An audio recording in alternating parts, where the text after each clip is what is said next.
ಎಲ್ರಿಗೂ ನಮಸ್ಕಾರ. ನಾನು ನಿಮ್ಮ ಕನ್ನಡ ಹುಡುಗಿ ರಶ್ಮಿ. 25ನೇ ವರ್ಷದ ಕೊನೆಯ ವ್ಲಾಗ್ ಆಗಿರುತ್ತೆ ಇದು. ಸೊ ಹಾಗೆ ನಮ್ಮ ಕಾರ್ಡಿಯೋ ಪಲ್ಮೋ ಕ್ಲಾಸ್ ಮುಗೀತು, ಎಕ್ಸಾಮ್ ಒಂದು ಬಾಕಿ ಇದೆ ಅಂಡ್ ಇವಾಗ ವೆಕೇಶನ್ ನಡೀತಾ ಇದೆ. 15 ದಿನ ಕ್ರಿಸ್ಮಸ್ ವೆಕೇಶನ್ ಇದೆ ನಮ್ಗಿಲ್ಲಿ. ಸೊ ಇಲ್ಲಿ ಇನ್ನೂ ಕ್ರಿಸ್ಮಸ್ ಆಗಿಲ್ಲ. ಜಾರ್ಜಿಯಾ ಸೇರಿದಂತೆ ಹಲವಾರು ಆರ್ಥೋಡಾಕ್ಸ್ ರಾಜ್ಯಗಳಿಂದ like Ukraine, Russia, Belarus, Egypt ಇವರೆಲ್ಲ ಜೂಲಿಯನ್ ಕ್ಯಾಲೆಂಡರ್ನ ಫಾಲೋ ಮಾಡ್ತಾರೆ.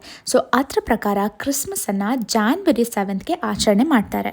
ಜಾರ್ಜಿಯಾದಲ್ಲಿ ಕ್ರಿಸ್ಮಸ್ ಲೈಟಿಂಗ್ಸ್ ಅಂತೂ ಸಖತ್ತಾಗಿರುತ್ತೆ. ನಮ್ಮ ಊರ್ ಕಡೆ ನವರಾತ್ರಿ, ದಸರಾಗೆಲ್ಲ ಹೇಗೆ ಲೈಟಿಂಗ್ಸ್ನ ಮಾಡ್ತೀವಿ ಅದೇ ರೀತಿ ಕ್ರಿಸ್ಮಸ್ ಲೈಟಿಂಗ್ಸ್ ಅಂತೂ ಇಲ್ಲಿ ಸೂಪರ್ ಆಗಿರುತ್ತೆ. ನಿಮ್ಮೆಲ್ರಿಗೂ ಲೈಟಿಂಗ್ಸ್ ಅನ್ನೆಲ್ಲ ತೋರಿಸ್ಕೊಳ್ಳೋಣ ಅಂತ ಹೇಳ್ಬಿಟ್ಟು ಫೋನ್ ತಕೊಂಡು ನಾನು ನನ್ನ ಫ್ರೆಂಡ್ನ ಕರ್ಕೊಂಡು ಹೊರಟೆ.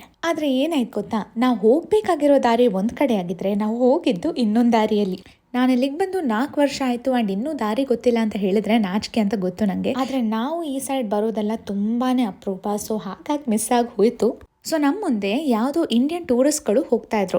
ಸೊ ಹೇಗಿದ್ರು ಇವರೆಲ್ಲ ಜಾಗಗಳು ಎಕ್ಸ್ಪ್ಲೋರ್ ಮಾಡೋದಕ್ಕೆ ಹೋಗ್ತಾರಲ್ವಾ, ಇವ್ರ ಹಿಂದೆನೆ ಸುಮ್ಮನೆ ಹೋಗ್ಬಿಡೋಣ ಅಂತ ನಾನು ಮತ್ತು ನನ್ನ ಫ್ರೆಂಡ್ ಹೊರಟ್ವಿ. ಅಲ್ಲೇ ಆಗಿದ್ದು ತಪ್ಪು, ಯಾಕಂದ್ರೆ ಅವ್ರು ಹೊರಟಿದ್ದು ತಾಯಿ ರೆಸ್ಟೋರೆಂಟಲ್ಲಿ ಡಿನ್ನರ್ ಮಾಡೋದಕ್ಕಂತ ಆ್ಯಂಡ್ ಅವ್ರನ್ನ ಫಾಲೋ ಮಾಡ್ಕೊಂಡು ಹೋಗಿದ್ದು ನಾವು ಯಾವುದೋ ಮೂಲೆಗೆ ಹೋಗಿ ತಲುಪ್ಕೊಂಡ್ವಿ. ಹತ್ರ ಜನ ಇಲ್ಲ, ಫೋನಲ್ಲಿ ನೆಟ್ವರ್ಕ್ ಇಲ್ಲ, ಏನು ಮಾಡೋದು ಅಂತ ನೋಡ್ತಾ ಇರ್ಬೇಕಿದ್ರೆ ಅಲ್ಲೊಂದು ಬಸ್ ಸ್ಟಾಪ್ ಸಿಕ್ತು. ಬರುವಂಥ ಯಾವುದೇ ಬಸ್ಸಲ್ಲಿ ಹತ್ಕೊಂಡು ಲೈಟ್ ಇರೋ ಕಡೆ ಇಳ್ಕೊಳ್ಳೋಣ ಅಂತ ನಾನು ನನ್ನ ಫ್ರೆಂಡ್ ಮಾತಾಡ್ಕೊಂಡ್ವಿ.